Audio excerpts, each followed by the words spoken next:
Hey y'all, my name is Megan Kane and I'm the owner of the Zen Succulent, a neighborhood plant and gift shop that's located at 208 South Wilmington Street in downtown Raleigh. At our downtown Raleigh location, we have a DIY terrarium bar, and I am so thrilled today to teach you how to make your own air plant terrarium. Air plants are so easy to care for and maintain. They only require 3 simple things: to be misted 1 to 2 times a week, to never ever be in a closed container, and also make sure to give as much bright indirect light as possible. Let's join in to learn how to make our own air plant terrarium. Tillandsia air plants grow all over the world, and we even have them in North Carolina, known as Spanish moss. These are all the tools and materials that we're going to be using to make our air plant terrarium.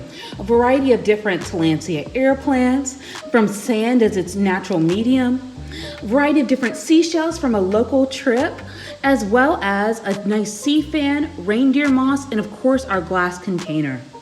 When choosing a container or vase, listen to your personal style and aesthetic, and visualize the setting and location that you would like to place your terrarium in. When making a Tillandsia air plant terrarium, there's only one rule for the first layer. Anything goes as long as it's naturally dry. We're using sand here today, which is a perfect example for that. Unlike succulents and other plants, air plants do not need soil to grow or thrive. In fact, they must be placed in dry material.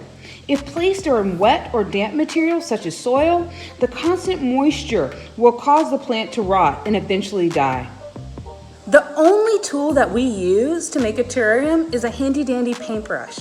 It allows us to be able to get into all the unique corners of your glassware, but then also it allows you to brush off any type of plant that might have sand on it.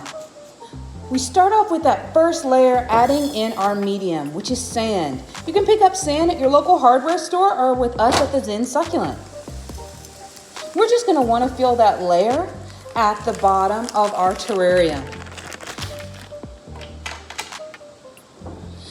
Make sure to use your paintbrush throughout the design to clean up or brush up the layers.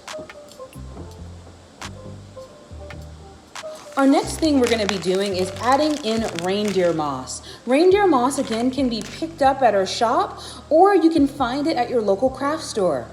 Note that if you are going to use reindeer moss, please make sure that you don't pick it up from the ground, because the reindeer moss in the ground has tons of little pests in it, and we don't want to get it into our design. After we've added our reindeer moss, we're going to want to start adding in some other decorative elements. Those elements could be a nice piece of grapevine wood to give it additional height, as well as lovely varieties of different seashells to add different color contrast.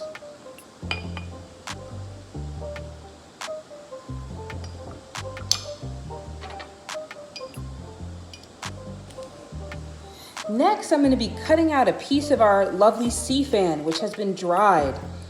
And we're going to place it in our design to give us a little additional height and color.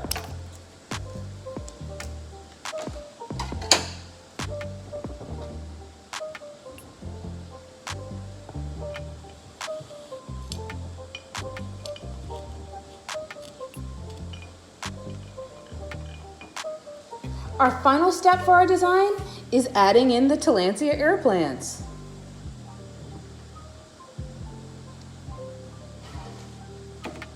Love to add them at different heights in our design, especially if we have a taller piece of wood there.